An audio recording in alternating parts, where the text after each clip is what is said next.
We're talking about refugees. Now, Ghana is no stranger to refugees. We hosted the refugees from the Liberian War for many, many years. But there's a lot of instability up north, specifically Burkina Faso and surrounding areas.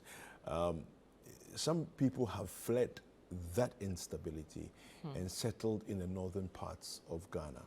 Let's take a look at this report. We'll come back and then we'll delve into some conversations around it. Activities of violent extremists in neighboring Burkina Faso in recent times have led to the death of Burkinabe residents and displaced over 3,000, including women and children. These refugees have sought asylum in Sapeliga in the Boku West district of the Upper East region. Housed in an uncompleted structure, these refugees are exposed to health hazards, poor shelter, and depend solely on donated foodstuff from local residents or non-governmental organizations. But the support they get is woefully inadequate to meet their daily needs. Some of the refugees share with Citi News how they came into Ghana.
The presiding member of the Boku West District Assembly, Awini Asana Zakari, fears the situation threatens the security of the area and called for tight security surveillance. So I think that upon government intervention, all that we are doing, I think government is aware, and then I also equally want to know that if government come in, like the security situation, the community is put.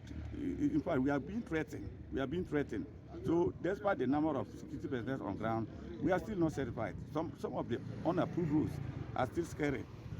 And so I think that when the security deployment is being put in place, it will help us. Better say these are people who have get displaced.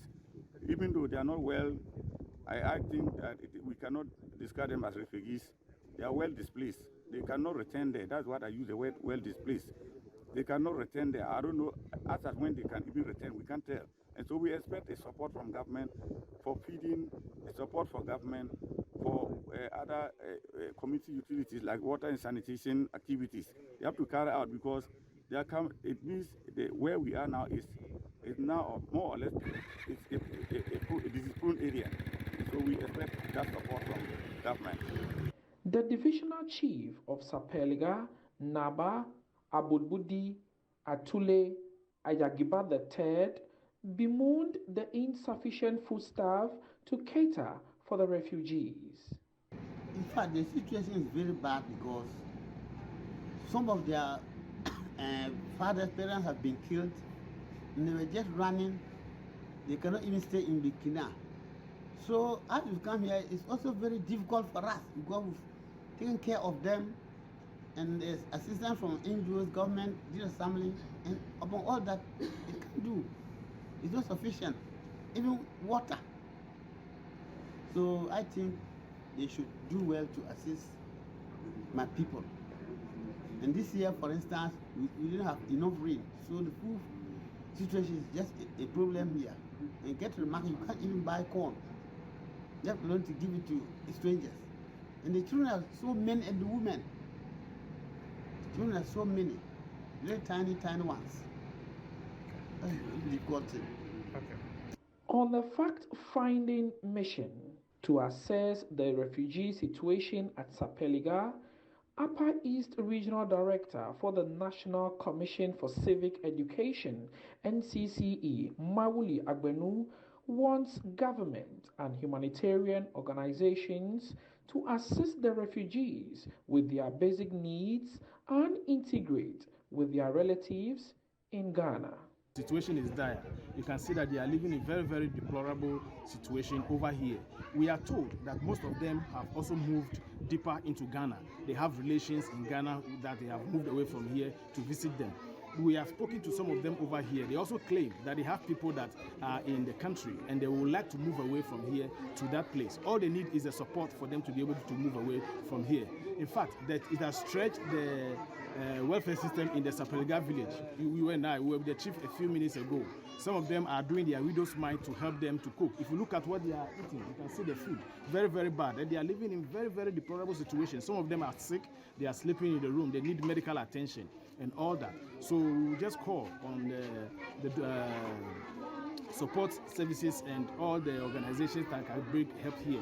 We are told that NADMO has been here once, but we think that they can come and do better than that. We are also pleading with CSOs and NGOs who can come around and help these people. But according to them, the help that they need is to travel from here to their people, and I think that will be the best thing for them. But I must seize this opportunity to thank the people of Sapeliga.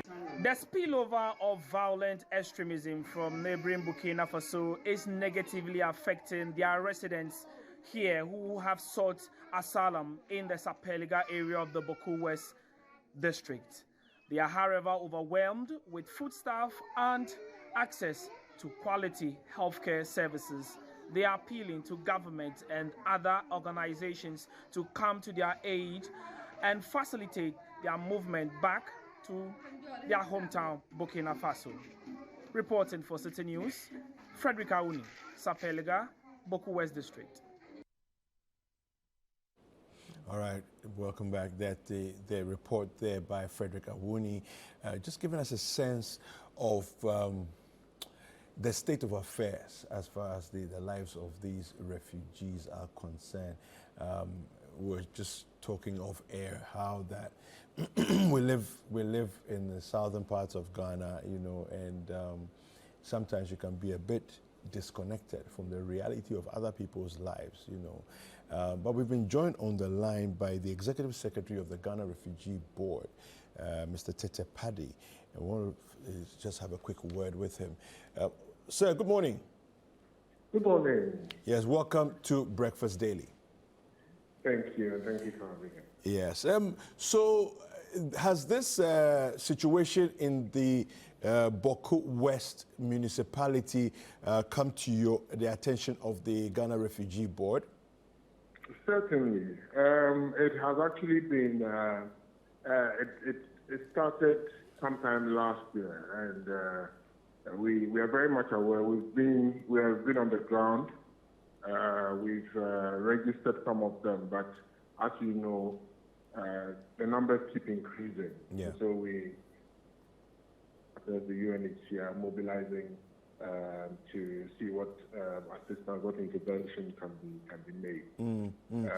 But the important thing is for whatever assistance that's being given to them to be coordinated properly, so that there's no duplication of efforts and the resources go to the right people and in the right form.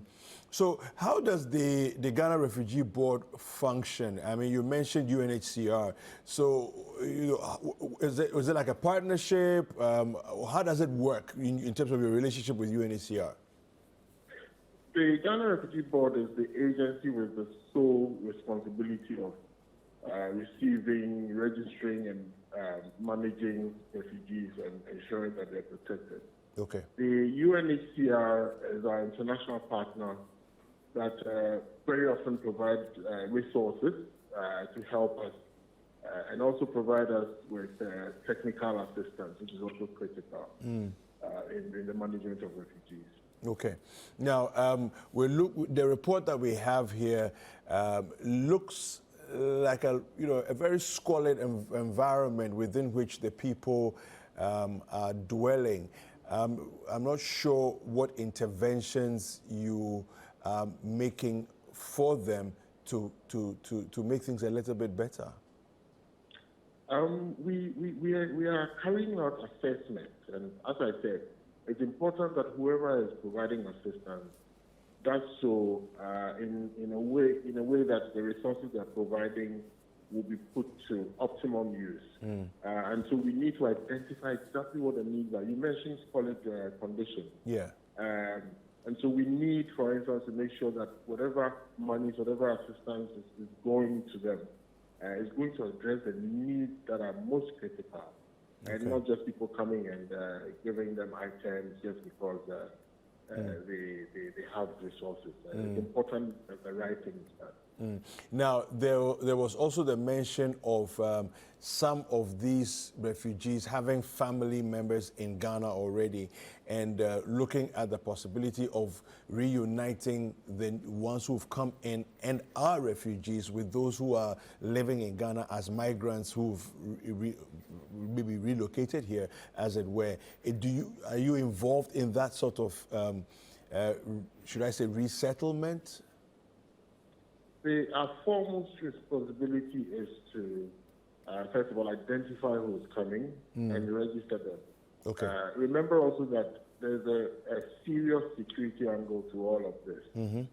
We must know who is coming in. We must know that they are coming in not with any bad intention. Because there have been instances where in other countries, people with ulterior motives have mixed up with the refugee population, registered and gained some legitimacy in the system, and then carried out all sorts of things. So it's important that we have security at the forefront of our minds as we carry out these exercises. And so it's not a simple situation of people have come and reunite them with their families. Okay. We need to be able to ascertain exactly who they are, working with the security agencies before any such thing is carried out. At what point would you typically put in repatriation plans? Repatriation usually comes in when the conditions that they fled, the reasons that they fled, no longer exist. And usually the international community would have agreed that, yes, it is safe for them to return. All the structures for protection are in place, and so they can return. It is at that point that we repatriate, as we did for the Ivorian refugees very recently. Yeah. All right, Mr. Sapeliga, thank you very much for joining us this morning on Breakfast Daily. Thank you for having me. All right, so that was Mr. Sapeliga, the Executive Secretary of the Ghana Refugee Board. All right, I think that we've been known to be accommodating, hospitable, and all of that. Nothing changes at this point, but we do need, to care for them, because by definition, they are really citizens of the world. And as much as they are citizens of the world, it's all of us, our shared responsibility to make sure that they do not live in squalor. And I think that, we do our part.